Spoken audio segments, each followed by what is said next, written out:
Now on Queer News Tonight, DJ Barbara Butch faced backlash from conservatives over her LGBTQ plus inclusive act at Paris Olympics 2024 opening ceremony, but remains resolute and carries the Paralympic torch. Lowe's adjusts LGBTQ inclusivity after pressure from the far-right influencer Robbie Starbuck. The company has ended support for the Pride event and human rights campaign surveys. Research shows many LGBTQ plus singles near 50 may stay single. Challenges include elder care, housing, and lack of biological family support. Aetna extends fertility benefits to all policyholders, regardless of sexual identity or partner status, after lawsuit settlement. A major step for inclusive health care. Pastor Dylan Oz of Steadfast Baptist Church faces backlash for extreme anti-LGBTQ plus remarks, condemning churches that affirm the community and calls for violence against queer individuals. Hello and welcome to Queer News Tonight. This is the world's first and only LGBTQ plus daily evening television news, broadcasting live and available on demand on your favorite streaming channels. We are proud to announce YouTube is recognizing Queer News Tonight, certified by analytics company vidIQ, that we now have more than 9.5 million views, more than 500,000 in just the last 2 months. Thank you so very much. It is Thursday, August 29, 2024. We are live and literally out of the closet and into the headlines. So many of your important stories we are going to tell this evening on a little show called Queer News Tonight.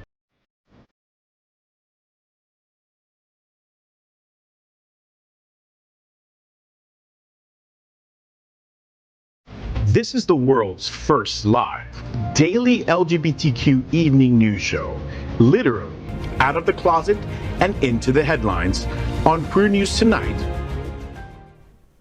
This is the world's first and only unedited live LGBTQ plus evening news show. Whatever happens, unique in LGBTQ plus news, you will see it and hear it. Hotspots Magazine, Happening Out Television Network, is a nonprofit 501c3 media company in the same model of PBS and NPR, but designed for the LGBTQ community. Our mission is to support the 11 pillars of our LGBTQ community. We want to inform and educate the key issues of lesbian, trans, Latino, Black, healthcare, seniors, students, faith, social justice, business, and queer culture. Help us support our community. We are part of one of the largest LGBTQ plus nonprofit media companies in America, Hotspots Magazine and Happening Out Television Network. In 2024, our magazine is celebrating 40 years of the LGBTQ plus experience, and our television news, talk, and entertainment shows support our mission to educate the LGBTQ plus and the broader community. And speaking of broader communities, I'm back! Happy Labor Day weekend, everyone. It's been a while since I've been here, but you know, it's Labor Day weekend. Some people decided to start the weekend a little early, so they called me, and I couldn't be more happy to be here with Matthew and Vaughn. Who are they? Well, let's meet them. Up first, Matthew Darren, an accomplished musician, performer, and producer. He was a contestant on season 10 of American Idol, and his company, D-Rock Productions, curates some of South Florida's favorite musical events and concerts. Welcome back, Matthew. And what do we got coming up? Thank you so much. We got a big event coming up, Pride Fantasia, on Thursday, September 12th, happening at the Manor Complex. We will be raising money for Sun Serves Youth Department for the displaced youth housing and all of their programming. You don't want to miss it. It's going to feature some of our local artists and performers, fine arts as well as performing arts, and also some out-of-town surprise guests. So check out the ticket link is MatthewDarren.com. You can find the information for that there. Okay, so tell me, who's the surprise guest? Okay. Oh, yeah. Clear your schedule for September 12th. Trust me on this. Up next, meet Vaughn Biggs, a trailblazing advocate for health equity and HIV treatment. As community outreach coordinator at Holy Cross Health, he leads initiatives for the LGBTQ plus community and people living with HIV. His roles as vice chair of the Ryan White Part A Planning Council and founding board member of Trans Ed underscore his dedication to inclusivity and systemic change.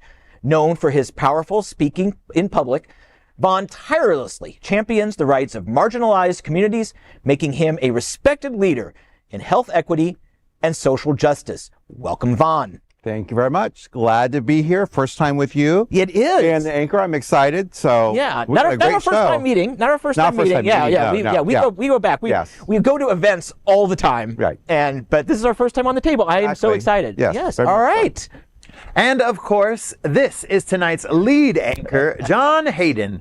A journalist for 29 years, he is now a senior reporter for Out South Florida. You can follow him on Instagram at John Hayden Journalist for breaking news and live reports from community events. Welcome, John. 29 years. So you started at 1? I did. Nice. And you're my favorite panelist now. Sorry, bud. And speaking of breaking news, I have some off the top of the show. I literally, just before the show, I got off the phone with a member of the Harris for President campaign. And they're going to be doing a stop here this coming weekend with some star power. Legendary actor B.D. Wong will be at the Harris for President campaign event this Saturday at 1 at the Manor, the venue, whatever we decide to call it this week. He has been out stumping for her, showing up at the convention and in other key states like Pennsylvania. Also making the trip to Wilton is Ashley Brundage, the first trans candidate for state representative in the Tampa area and possibly Florida. I haven't had a chance to look. Like I said, I just got off the phone, but it's going to be a really great event. I'm going to be there. It's going to be very exciting. The energy that has just been emanating around the contest for the last few weeks has just been incredible. So come out to the Manor. It's going to be fun. You're going to get fired up, and we can get you registered to vote. We can get you volunteer opportunities to phone bank, knock on doors, fold flyers. If you're not a people-to-people person, there's a role for you. So come on down to the Manor this Saturday at 1 in the afternoon. And the three of us are the reporters for Queer News Tonight, and we begin with the queer headlines. The LGBTQ plus community in South Florida and across America is diverse. Our community around the world is vast. And here are the bullet points for the queer news for Thursday, August 29th, 2024. And we begin by queering up lesbian culture. DJ Barbara Butch carries the Paralympic torch despite backlash at Paris 2024. DJ and activist Barbara Butch faced severe backlash after her performance at the Paris 2024 Olympic Games opening ceremony. Her act, featuring drag artists and queer performers, was criticized by conservative viewers, including Elon Musk, J.K. Rowling, and Republican presidential candidate Donald Trump, who felt it mocked the depiction of the Last Supper, despite its intended tribute to an ancient Greek festival. The controversy intensified on social media, prompting Butch to file a police report due to violent threats. Undeterred, Butch continues to make a powerful statement. Yesterday, she was honored to carry the Paralympic torch, showcasing LGBTQ plus representation at the Games. Addressing the criticism in an interview with France Info, Butch remarked, quote, "I choose not to be afraid to exist in the public space. I know I represent France in the same way as anyone else. Justice will do its job, and then we will tackle the international level," end quote. Her resilience and commitment have made her a symbol of strength and inclusivity all month long at the Paris 2024 Games. And, bravo to her. And I'm so glad that she made a comeback, because, the first games ended a week and a half ago or so. And, and she's back and being a part of this. And so aside from equality, aside from, conservative, bigoted stupidity, which runs rampant, as we saw with the list of names that I gave right there, she's just wonderful. And the Paralympic Games, and I think we're going to talk more about this as we go through the show. The Paralympic Games are so important and so inspiring because anytime you're an athlete that you can compete at that level is inspiring. And, there are like the hockey players who get up at 4 o'clock in the morning and their moms to take them for rink time. The struggle is just as real, if not more so, for people who just basic mobility, getting around is a daily challenge. And so watching the Paralympic Games makes me happy. Knowing that Elon Musk and J.K. Rowling cried a little bit makes me even happier. That's my rant. I think, our community is really all about inclusion, diversity, and representation, right? Mm-hmm. And so I just think that the Paralympics is a testament to that. It is about inclusion. It is about representation. And so allowing us to see what's going on in the world outside of our own little bubbles and outside of cultural norms is great and wonderful. And starting to create normalness in everybody's differences is what we should be striving for. I agree. And the great thing with her is she took adversity and turned it into something more and just keeps moving forward. And that's what we have to keep doing in the community. Just keep moving forward. And what a name. I know. Barbara Butch. Right. Fantastic. Well, Yeah, absolutely. And, just one thing about, being offended about the Last Supper. Let's remember, the Last Supper was not painted in live time. Right. There were not seating cards at the table like, Why'd you Jesus get that next to Jesus? Here and Paul here, no, it wasn't. It was an artist's interpretation. And this was nothing about it. Right. Although I do see the similarities. I can see how some people may think, but it wasn't. But even if it was, it's not a historically accurate and documented piece of painting. Jesus wasn't there, doing selfies like this, you know what I mean, on the thing. So basically, what I'm saying is, get over yourselves. Oh my God. All right, next, let's queer up business. Lowe's is the latest anti-LGBTQ victim as right-wingers claim victory. Lowe's has announced major changes to its LGBTQ inclusivity efforts. Yielding to pressure from far-right conservatives, the retailer will no longer engage in human rights campaign surveys, sponsor pride parades, or maintain separate minority-focused employee resource groups. It will be opting instead for a consolidated group serving all demographics. Despite these shifts, Lowe's maintains a diversity webpage, asserting its commitment to a culture of belonging. The company statement says, quote, "We're committed to fostering a culture where every member of the Lowe's team truly feels they belong. When associates can be their authentic selves at work, they perform at their best. And when that happens, we all win," end quote.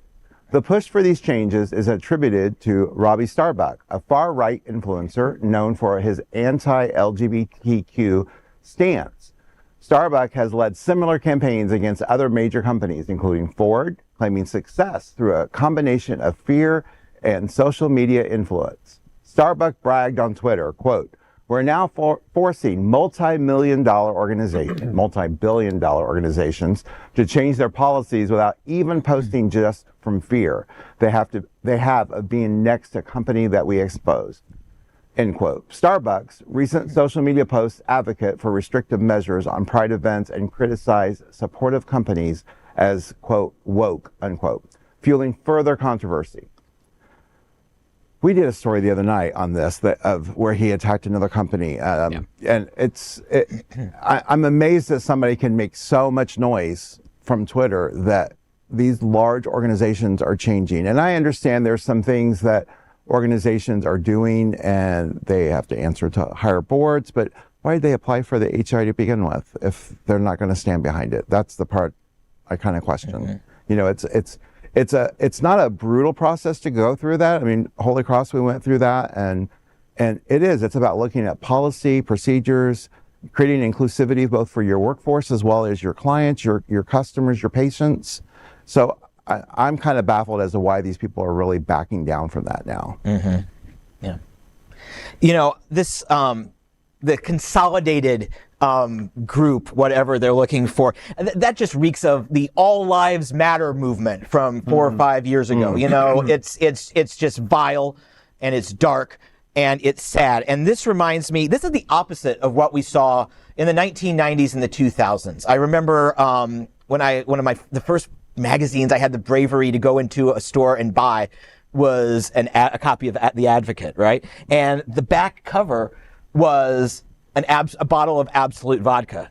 And I remember thinking, this is so cool. One, I love vodka. And two, our community is being supported. And, and we saw it, especially when George Bush decided that we needed to change the Constitution because we were such a danger to the country if we got married. And you saw all these major corporations coming out and, they said, we're going to have this and we're going to support pride parades and all this. And we were like, yes, there is a light at the end of the tunnel. And to see this story makes me think that light is dimming. And the person dimming it, this has Ron DeSantis's fingerprints all over it. You know, he took on Disney and essentially won.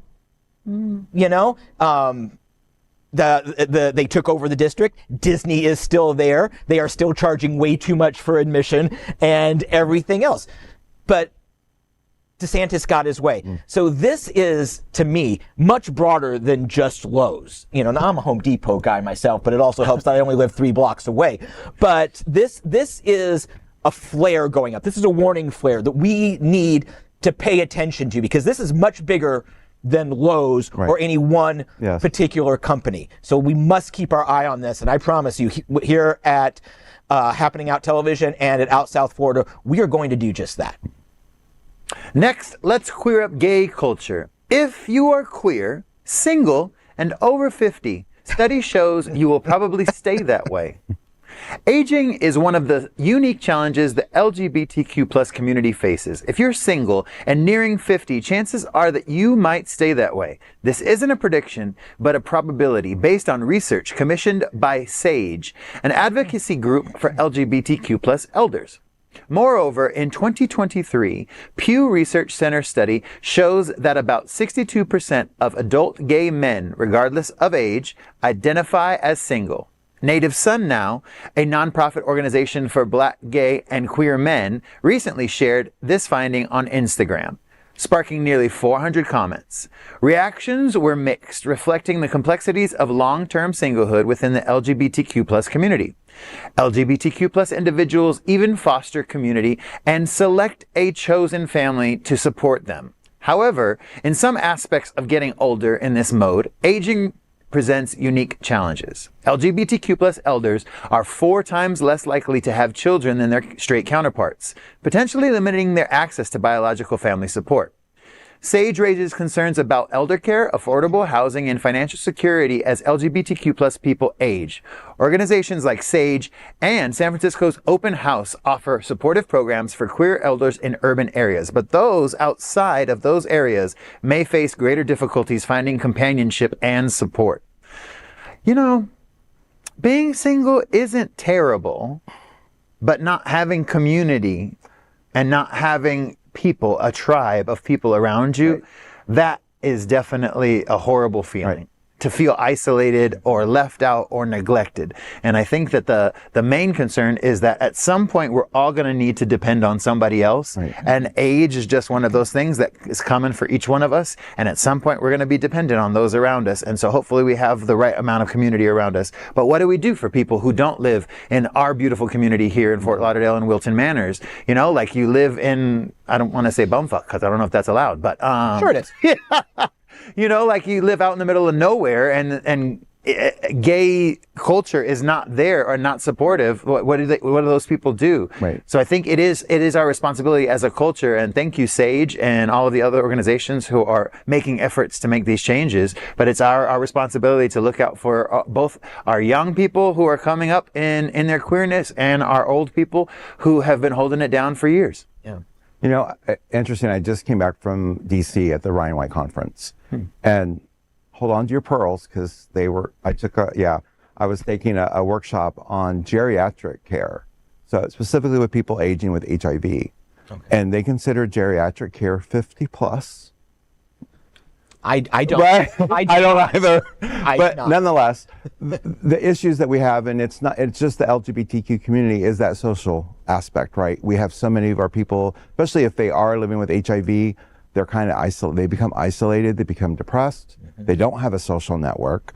They don't feel they can connect to the younger generations. And all I can say is, please get out, because I know I'm at 61 and I'm having a time of my life. So, you know, you can meet anybody out anywhere and have a great time and enjoy being out and being part of a community. And I think that's part of aging, is continuing to build that circle. I see my own mother who lives on the other side of the state, and slowly her friends have passed away, and she's slowly, I'm like, you need to get out, go to the clubhouse and play cards, go play dominoes, go, she used to golf with you every day. Right. And so it's a challenge, and it's challenging for anybody aging. My husband has worked in post-acute senior living, elderly care for years. And one of the things that I always like when I hear him talking about it, he brings up the fact that for a lot of LGBTQ plus people, moving into a community center, elderly care living center,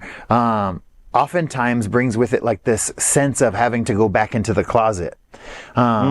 Because there's not there, and if you think about it generationally, because of the AIDS pandemic in the 80s and 90s, we lost a generation of LGBTQ plus people who would have already been in elderly care and kind of created a culture. So it's a new venture. We have to be attentive to it as time progresses. Yeah, and I feel like, and to expound on your point there, there's I'm part of it. There's kind of this gap generation, because you're slightly older than I am, but but especially people 65 plus.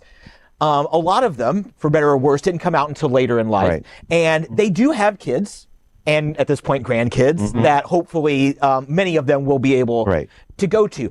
And the generation, the one behind you, the Gen Zers and the Gen Alphas, are growing up in a world of marriage equality, and the idea of queer people having kids isn't a foreign idea to them at all. But then you've got my generation that, to a certain extent, that we just missed the AIDS pandemic of the 80s and the 90s, but we didn't have marriage equality. And I, like you, I am not approaching 50. I am going away from it at this stage in my life.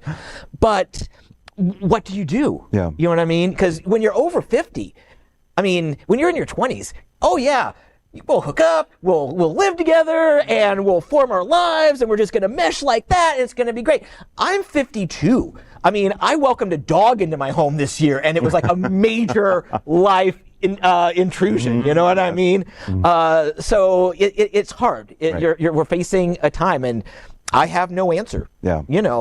Just hopefully, plenty of absolute vodka that I referenced in the previous story. Not to keep talking about my husband, although he is hot. You're welcome. He really is. He is. He is. But he and his previous partner, they were together for, we'll just say a few years, but for a while. And they actually went to the courthouse in Massachusetts and challenged the court to change the birth certificates for their children so that they could be parent one and parent two rather than father and mother. When they adopted the sibling set of three, it said father and mother on the birth certificates, and they said only one of you can be listed. But they challenged that. And now, that's no longer a thing that is a challenge for people. You know what I mean? Like adopting and two men having children through surrogacy or adoption or whatnot. Like there's just so many different options. So you're right. There is this gap generation in between. So I'm sorry, but you can come to my house. Thank you so much. All right. Do you have vodka? Yes. I'm there.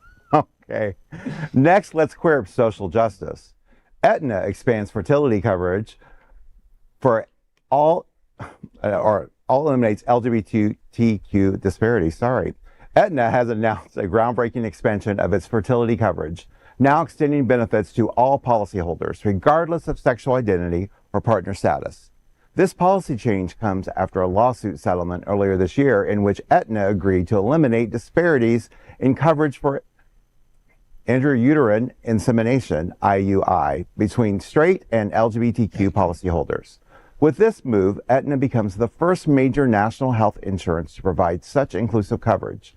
Kathy Moffat, Aetna's chief medical officer, issued a statement saying, expanding IUI coverage is yet another demonstration of Aetna's commitment to women's health across all communities, including LGBTQ+ and unpartnered people. Kate Steinle of LGBTQ healthcare provider FLOLX praised the decision, noting it reduces out-of-pocket costs and allows more people to build the families they dream of. The lawsuit was initiated by writer Emma Goidel, who along with her partner was required to pay $45,000 before Aetna would provide IUI coverage. Goidel asked in an interview with ABC News last year, quote, how is it okay to say if you're straight, we'll cover your treatment, but if you're queer, we're going to pay? End quote. Aetna soon committed to removing disparities in fertility treatment coverage and also agreed to reprocess eligible claims within plan limits and set up a $2 million fund to compensate affected class members. The couple who filed the lawsuit has a son, now named Avi. Aetna's policy change is a significant step towards equality in healthcare, ensuring all families have access to fertility treatments. I love this because again, what does it matter if you're straight, queer, gay, and you're adopting children? We see that, and it's just like, and so many people want to have children and can't, and they want to have them biologically. And this obviously extends that and hopefully sets the road for other healthcare insurance agencies to do the same. Yeah. I was shocked when I found this out. Now, granted, I don't work in I don't report the healthcare space, and I'm not looking to have children. So it kind of surprised me. The first time I've ever heard of IUI was 2 weeks ago, because that's the treatment that Minnesota Governor Walz, now the vice presidential candidate for the Democrats, that's the treatment they used to have their 2 kids. Oh, okay. Hope and Gus, who we saw at the convention. Wow. Oh my God. I love those kids. That was just such a great night. But that's what they use. Right. So the idea that we'll pay for heterosexual reproduction, but not queer reproduction is just, it's ugly. Right. It makes me itch in the ugly parts of my body. I mean, it's just a terrible thing. So I'm glad to see Aetna coming along the way, and hopefully, and I haven't done any research to see if others have. I don't know if the Blues or Humana or whoever. I don't know. So I'm not going to condemn all of the other health insurers that are out there, but I'm saying if you're not doing it yet, look at this. Let Aetna be the light to shine forward on this particular issue. Because we all, if you want to be a parent, you should be a parent. Right. Up next, let's queer up faith. Texas pastor wants to, quote, put a bullet in the brains of LGBTQ plus pastors. Pastor Dylan Oz of Steadfast Baptist Church in Watauga, Texas, has sparked outrage with his inflammatory remarks against LGBTQ plus individuals. Oz, known for his extremist views, recently condemned Christian churches affirming LGBTQ plus people, whom he calls sodomites and sexual predators. He specifically criticized Pastor Charles Andrew Stanley of North Point Ministries for inviting a married same-sex couple to speak at a conference. Oz said, quote, "These faggots should get a bullet in their brain," end quote. He emphasizes that queer individuals should receive the death penalty rather than be allowed to preach. And in this conference, he invited 2 sodomites that were married to each other to preach sermons for the conference. And the quote from these 2 sodomites, we're talking about how they're so excited to be able to preach because it's the message that the children need to hear. So they're literally just admitting their heart, like, we're here behind the pulpit so that we could defile children with our message. That's where we've gotten as a nation by being nice to sodomites. You know, first it was they can get married. Then it was they could have all equal rights. Then it was, well, we could have drag shows out in public. Then it was, well, we could take children into the drag shows too. Then it was like, well, we could allow homosexuals to attend church. Then it was, well, we could now let drag queens attend church. Now there's it's behind the pulpit. Why? Because of nice guys like Andy Stanley that won't say what needs to be said, which is that these should get a bullet in their brain. Right. That they should get the death penalty, not be preaching behind the pulpit. Right. What a nice guy Andy Stanley is. What a nice guy you are for letting children in your congregation be abused by pedophiles. How nice of you, Andy Stanley. Oz's vile remarks reflect the new independent fundamentalist Baptist movement's extreme stance, which goes beyond mainstream Baptist teachings by advocating for the execution of LGBTQ plus individuals. The Southern Poverty Law Center classifies Oz Church as a hate group because of its dangerous rhetoric. Despite the hateful words, many Christian churches continue to welcome LGBTQ plus individuals, embracing them as part of their mission to spread the gospel and promote inclusivity. Sunshine Cathedral of South Florida is one such queer-friendly church that believes in acceptance. And of course, we are at Sunshine right now. Our studio is on their campus. The sanctuary is behind us, just across the driveway. So there are churches that are out there, but we need to address Pastor Awe. And the sad thing is, he is not an outlier. He may be the more vocal, clearly. He knows how to get clicks, obviously. He knows how to get people's attention. But the people whose attention he gets, he enables people. He comes right out and says, go shoot them. Mm-hmm. Go shoot me. Go shoot Vaughn. Go shoot Darren. Go shoot Faye. He just calls us faggots. He doesn't put a face on it. He doesn't give us a name. John, Vaughn, Matthew, Faye, Al, Steve. He doesn't do that. He doesn't give us any humanity. He tells others to take our humanity away from us. To call him vile would be de rigueur and honestly an understatement. We have to pay attention to him. We don't want to, but we have to pay attention to him because there are many, many more people like him. And they live on your street. They live in your neighborhood. They're in front of you at the cash register at the grocery store. We cannot let this rhetoric go. We must stand up. We must shout and yell and be better than this because he has influence and his ilk have a lot of influence, and they're trying to make their way back into the real halls of power in Washington. So please share this video, share this vile video with anyone who can stomach it, because we must get this story out there. You know, as a pastor's kid, evangelical pastor growing up, I went to private Christian schools. I went to private Christian college. After graduating, I became a youth director and music minister. I was still very much in the closet, trying to deny my sexuality and going through conversion therapy and trying every possible thing that I could to not be gay, to not be me, the way that I was created, beautifully and wonderfully created. It has been a journey to reconcile my faith with my identity. And I've been blessed with having the right people around me. But just so everybody who's watching, I know that when you hear a pastor speak such vile things, because you're not supposed to judge the person next to you, right? But the Bible also says that you judge a tree by its fruit. What fruit did that yield? Nothing but hatred and division and anger on both sides. But we have to remember that there is a community out here. Just like Sunshine Cathedral, there are religions, the religious organizations. People are messy.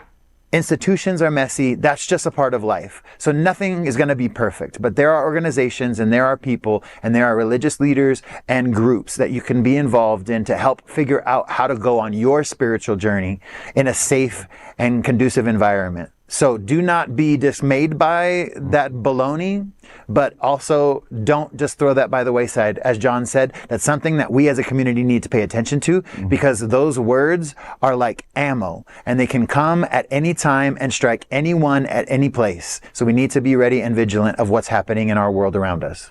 You know, I think what's interesting is, we've heard of other Baptist churches in the past that we've had issues with. And I think the one thing we have to recognize is not all of them feel that way. These are these one-off churches that this is happening with. But what I find similar to all of them is, and you saw in the video, where was he reading from? The Old Testament. Yeah, his thing said KJV only. Yeah, so it just shows that, I grew up believing, like you, being in a Pentecostal religion, that you believe in the whole Bible. All of it's the truth. You can't just pick part of it and say this is what's real and not. You believe it all or none of it. So I find that these pastors tend to focus on the Old Testament when they're preaching messages like this of hate. And you think about the canonization of the Bible and how many translations there have been, and even the King James Version, whose name is on that? It's not Jesus, it's not God, it's King James. You know, like there's the Roman Catholic Church had its way with that text. So you go back to like the Dead Sea Scrolls. I remember going and visiting the Dead Sea Scrolls in San Diego when they were on tour, and I just thought, this is so cool. This is such an old artifact with writings of people who were present during the times of Jesus, the stories that I was taught as a kid. And it blew my mind that it's just like telephone. It's playing the game of telephone, right? Things get mistranslated, things get misconstrued.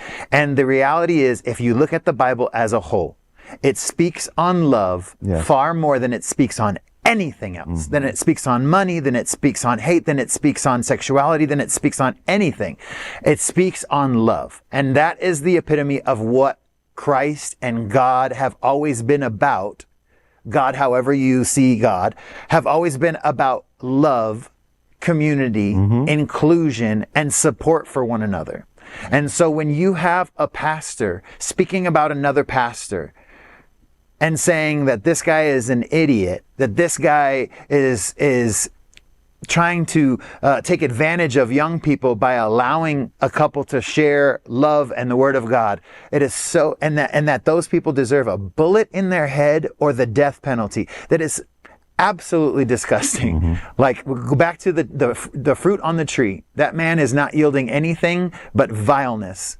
So I'm sorry, get very passionate about stuff like this because it just blows me away that even still today, and that's a young guy. That's a guy my age. And the point that we need to know about that is that young guy was taught that. Talk about teaching children something that is incorrect. He was taught to hate something specifically for a religious purpose that was governed by man, not God. I'd like to touch on something that you mentioned about the translations. Obviously, the Bible has been translated through hundreds of languages over millennia. You know, and the Old Testament goes back, 4,000 years. So to say that, God's word is, never changing and always the same, that's absolutely not true. To truly interpret the Bible, you have to be a scholar with the time to go back and look at the time period. Because like if I say today, oh yeah, I was in New York and it's really cool, that means, oh, I had a fun time and it's a great place to be. If I go to 1880 New York and say, oh yeah, New York was really cool, they're going to think, oh, it's cold? I should bring a sweater. Right, exactly. You know what I mean? So even words, the meaning of words change over time, and that's just in one language. So you really need to go all the way back through translations, through each century, how each word is interpreted. And it's not easy. I haven't done it. I don't think anybody here has done it. Maybe nobody in Fort Lauderdale has done it, because it's a scholar's job. But you have to keep in mind that words do change. Meanings change over time. And people... And culture. And culture changes. Culture and context make so much sense. Hermeneutics, exegesis, these are studies of what the Bible is. Going back to Arabic and Hebrew, if you study those languages and understand exactly what he was saying, John said that there are different words for one single word. We know the word love in the Bible is there so many times, but phileo is there, eros is there. There are all these different types, agape, of love that are descriptive of what type of love in that context is important. I'm thinking I could be wrong. I don't want to misquote, but I think that is the one word that is used the most. That's the number one word that is like the highest count. If we're speaking of love as the generic coverall, I believe it is. Yep. I thought it was thou. Thou. Well, thou west. Oh. Let's go cruising. All right, next. Whew, shake it off. Next, you are invited to an epic Lisbon and Argentina cruise adventure where you will travel for good. Get ready for an epic adventure with nonprofit Hotspots Happening Out Travel Club. Join the Celebrity Equinox Lisbon to Argentina cruise tour for 23 days of pure excitement. Start in the enchanting streets of Lisbon with guided tours and local delights. Then cruise across the Atlantic to the sun-kissed Canary Islands and feel the pulse of South America as you explore Salvador's vibrant culture and Rio's iconic beaches. Discover Uruguay's charm and Montevideo and end in a spectacular 4-day stay at the heart of Buenos Aires. Every step is packed with breathtaking sights and unforgettable experiences. Reserve your spot now at happeningout.travel.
Next, we are so very proud of our special partnership with Sunshine Cathedral, the world's largest queer church here in Fort Lauderdale.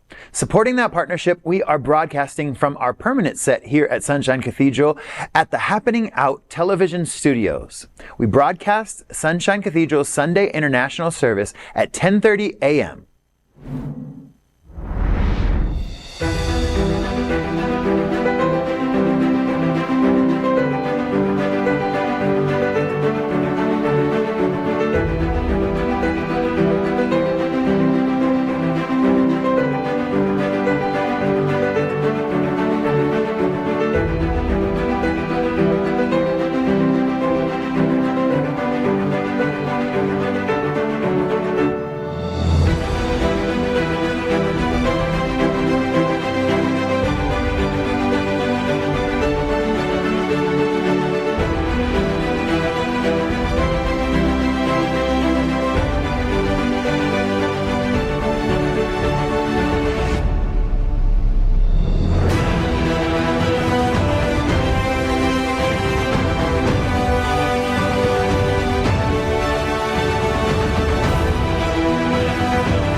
Tonight's broadcast is presented by viewers like you and the generous support by Visit Lauderdale.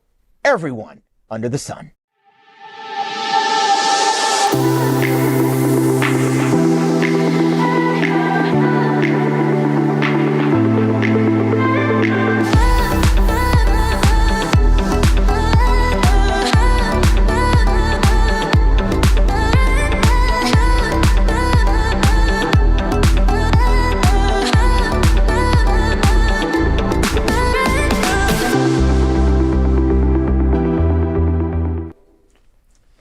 That is today's news for the LGBTQ plus community on the world's first and only daily LGBTQ evening news show. In our community, if our community is important to you, share this news with your friends and family. Join the conversation on your favorite streaming platform. Queer News Tonight is the only LGBTQ plus live digital television show in the world that is out of the closet and into the headlines. We need your support. If our community is to grow, we must tell our stories and bring them to the attention of the broader world. This is the only place in the world that tells these types of LGBTQ plus stories in motion and sound. That is the passion of Hotspots Magazine, Happening Out Television Network, and Queer News Tonight. I'm John Hayden, and on behalf of these LGBTQ plus reporters, the anchors, Queer News Tonight, Matthew Darren, and Vaughn Biggs, we will see you daily at 8 p.m. to our LGBTQ plus world. Have a great Labor Day weekend. Good night.